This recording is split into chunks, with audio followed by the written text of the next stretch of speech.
নমস্কার, আমি মঞ্জু ভট্টাচার্য। আমার গল্প পাঠ আসরে আপনাকে স্বাগত জানাচ্ছি। আজ আমি পড়ে শোনাচ্ছি স্বাধীনতা সংগ্রামী আব্দুল গফর খাঁয়ের সংক্ষিপ্ত জীবনী।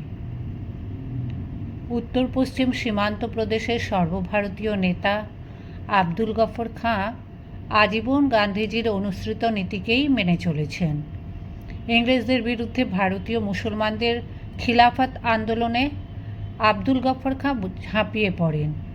এই আন্দোলনকে গান্ধীজিও সমর্থন জানিয়েছিলেন। ফলে ভারতে হিন্দু ও মুসলমানদের মধ্যে সুসম্পর্ক গড়ে উঠেছিল।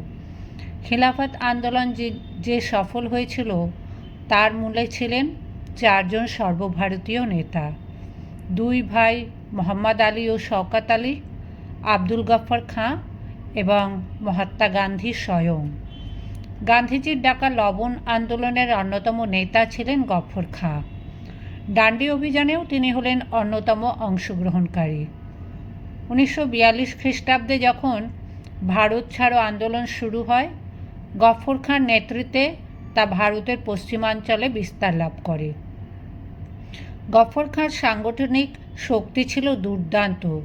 তিনি খোদা-ই খিদমতগার অর্থাৎ ঈশ্বরের সেবক নামে এক বড় ও সুশৃঙ্খল স্বেচ্ছাসেবক বাহিনী গঠন করেন, যারা জাতীয় আন্দোলনের পাশাপাশি দুর্গতদের সেবায় নিজেদের নিযুক্ত রাখতেন।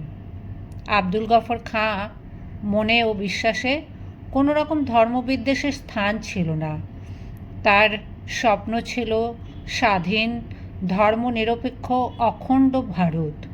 তাই স্বাধীনতার প্রাক মুহূর্তে ভারত যখন দ্বিখণ্ডিত হলো, তিনি অত্যন্ত মর্মাহত হয়েছিলেন। রাজনীতি থেকে অবসর নিয়ে ভগ্ন হৃদয়ে ফিরে যান উত্তর পশ্চিম সীমান্ত প্রদেশে। 1987 খ্রিস্টাব্দে ভারত সরকার তাকে ভারতরত্ন উপাধিতে ভূষিত করে। 1988 খ্রিস্টাব্দে তিনি ইহলোক ত্যাগ করেন।